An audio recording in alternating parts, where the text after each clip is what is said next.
The practice of scarification in Africa is used to convey important information about the wearer. Every cut has a specific meaning and allows messages to be written on the bodies of different tribes and individuals. What people believe affects what they do because the scars express the beliefs of those adorning them.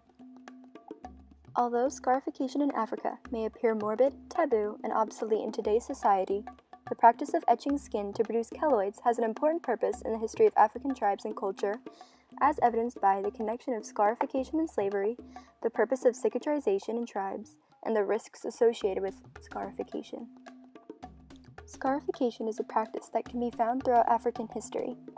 Early examples of scarification can be found depicted on rock art dating back to 4000 BCE in Benin.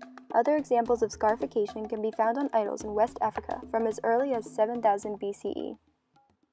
Early usage of scarification was mainly practical.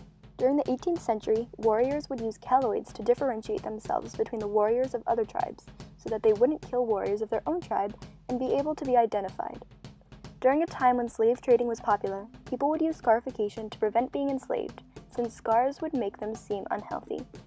People without scars would then be seen as descendants of slaves or slave owners. There are many different methods of scarification. Cutting is the most common form of cicatrization. This method is achieved by cutting the skin with a blade like a knife or a razor. Skinning is a method where you cut outlines in the skin, then use a tool to go under the skin and remove it. Abrasion is a method used to achieve subtle scars as opposed to raised keloids by rubbing the skin with rocks or sandpaper.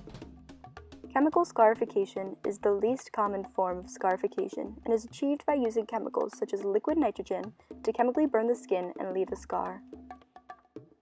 The purpose of scarification differs between tribes, locations, cultures, and religions.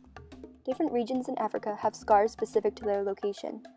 In Juju, people typically have 6 keloid scars on their face, and women have 8 to represent fertility. Children from the Juju region are scarred as babies in a ritual. Citizens of Benin have fairly traditional scars, but frequently have scars called yangwan, which are scars that represent bravery. The age when scarification is first practiced varies throughout Western Africa. Certain tribes scar girls and boys when they reach puberty as a way to show that the child is maturing and growing into an adult. The process is extremely painful, but usually only lasts 15 minutes.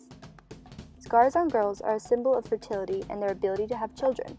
Scars on boys are a symbol of their bravery and power and masculinity. The scars are seen as a sign of attractiveness between members of the same tribe or community. Scarification is practiced on babies, sometimes during the same ritual as when they are circumcised. Different scar patterns are specific to tribal families and are considered to be passed down through generations. The person who performs the scarification ritual is called the Warrido or Wazam and learns how to practice scarification through their parents, who were the Wazam before them. The Warrido or Wazam uses spikes to lift the skin and blades to cut it. It is believed that their blades cannot spread disease. Though scarification is important to African culture, there are dangers associated with the outdated practice. The healing process of the scars brings up its own risks. It can take up to a year or even longer for a scar to heal. During the healing process, many people practice cutting the scars in order to make the keloids raise more and appear more prominent. The scars need extreme care during the healing process in order to prevent infection, and even with diligent care, it is still easy to have a scar become infected. The process of scarring itself comes with its own dangers. The technique of scarification is very specific and needs to be perfected in order to prevent any accidents. Cutting too deep into the skin is an example of a common risk caused by lack of proper scarring technique. Diseases such as hepatitis B, C, and even HIV are able to be transmitted through scarification. The future of scarification is dark. The practice of scarification is dying out. With each generation, the practice is becoming less and less frequent, and the belief that specific scars are needed to belong to a tribe or a culture is outdated.